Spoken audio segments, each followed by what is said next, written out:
If we have a look at this map of 1787, we see that we had both a mill and a mill town in Maryburgh. We also see, located towards the bottom of the village, that we also had a snuff and a lint mill as well. You'll be able to find out more details on all of these at the displays within our exhibition.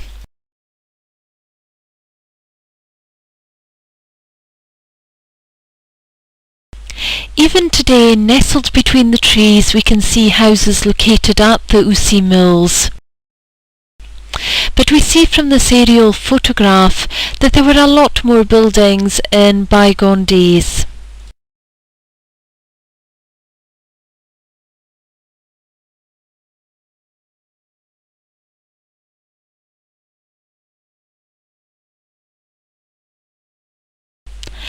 As we move from the mills and travel down Hood Street, we pass a few well-known spots. Firstly, we pass the Cottage Bar. Now this turned into a bar about 1978.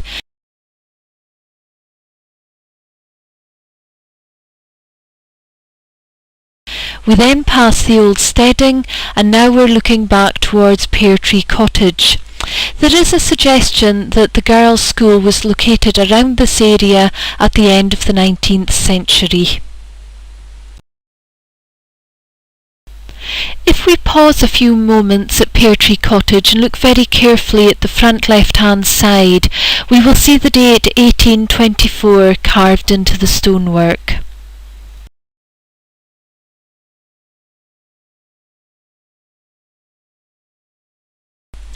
As we continue down Hood Street, we will pass another very well-known landmark, Maryburgh Primary School. Here we'll see we're looking at the porter cabins which were added about the 1950s.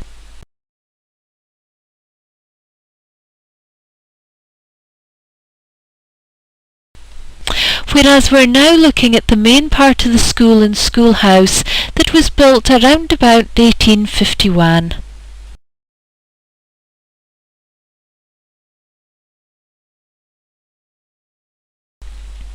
Further up, on the right-hand side, there would have been the snuff and lint mills we saw on our first map.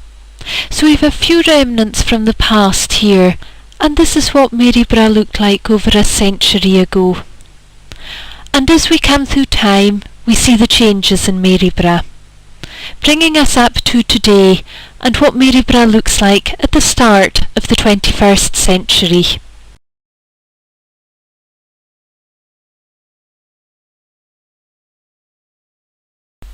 Like most small villages, we have a memorial to commemorate the fallen of recent wars. This photo was taken in the early part of the 20th century, whereas today, at the early part of the 21st century, there have been a few changes round this part of the village.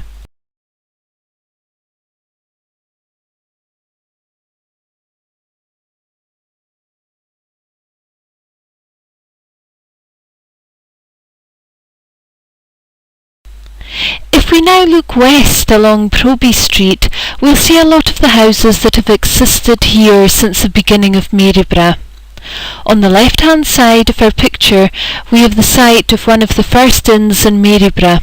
It has been known by a couple of different names, the Bran Arms and also the Maryburgh Inn.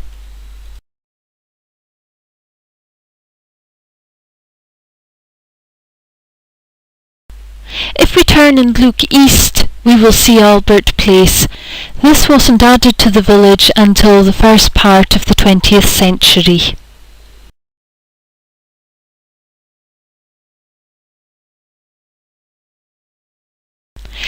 If we take a short walk out along the old A9, we will see a building that today is used as a furniture store, but in previous years it was the village hall. This was handed over to the village in 1906.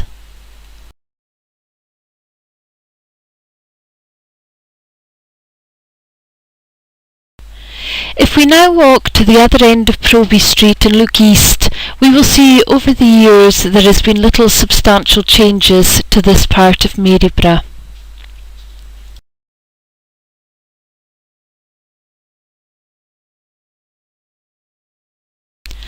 If we try to imagine Maryburgh as it was, on our right there was a smiddy. On the other side of the street, about the middle of this picture, there was a shop which also doubled as a liquor store.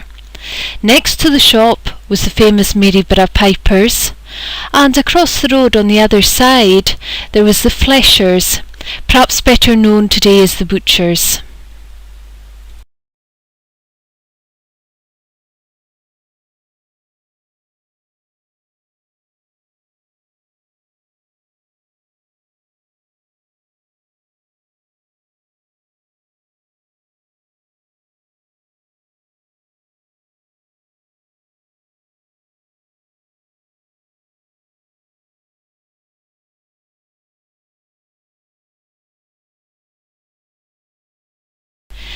The Free Church was gifted to the village of Maryburgh by the Seaforth Estate in 1851. After the disruption, the church then became a free church.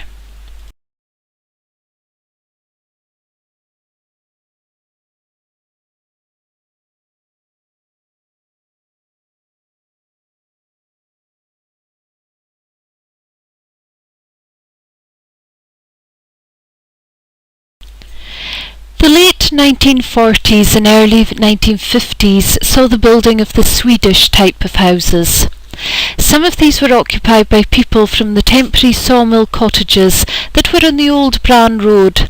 That's now the closed road beside Birch Drive.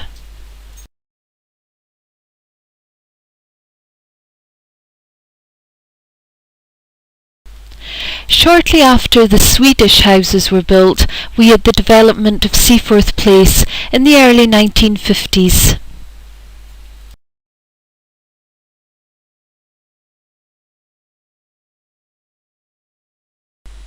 During the 1970s we had a massive expansion in Maryburgh.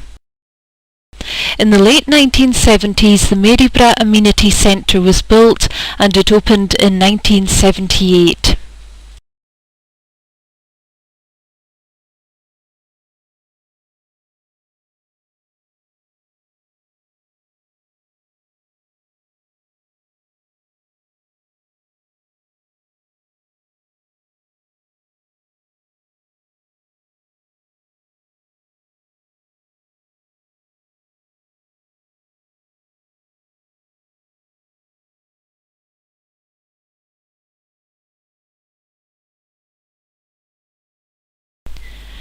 The 1970s also saw the building of the McRae estate.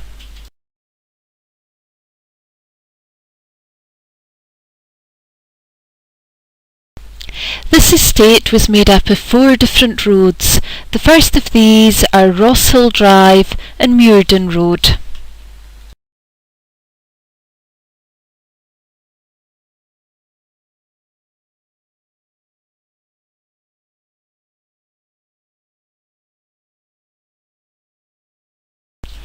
Next, we go on to Grant Crescent.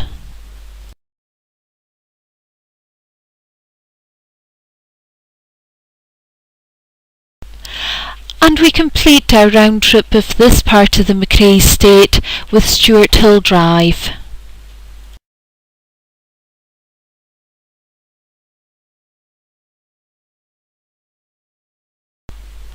We used to have an old road bridge between Maryburgh and Conan.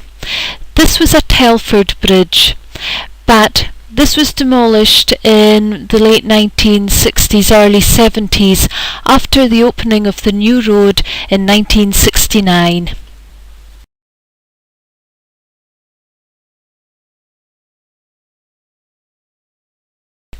The next phase of development of Maryburgh was in the building of Wrightfield at the west end of the village.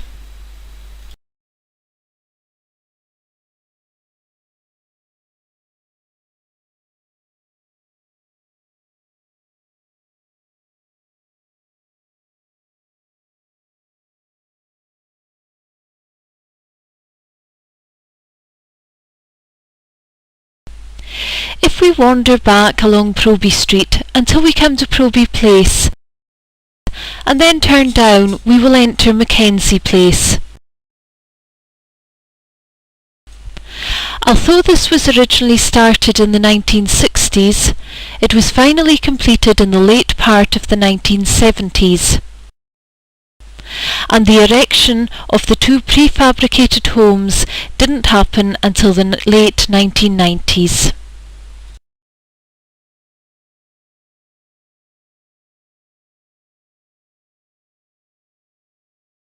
From this aerial view we can see the growth of the village.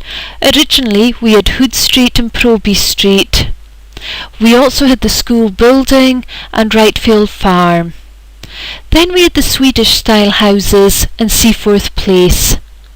Then during the 1970s we had the McRae Estate, Wrightfield and the completion of Mackenzie Place.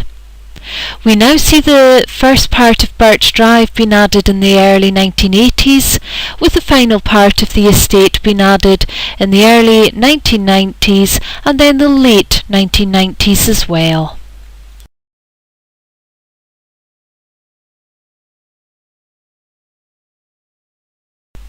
As we walk up here we have the original road to the west coast. This was changed in the early 1980s after the building of the roundabout and the new 835.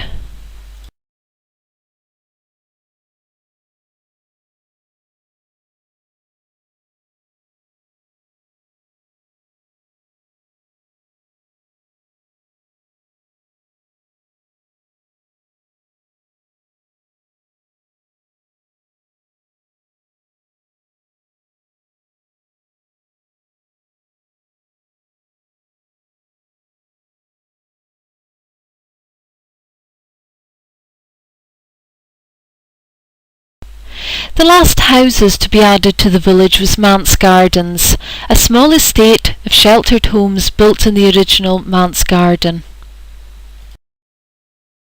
Finally, the Kingdom Hall was added to the village in the late 1990s.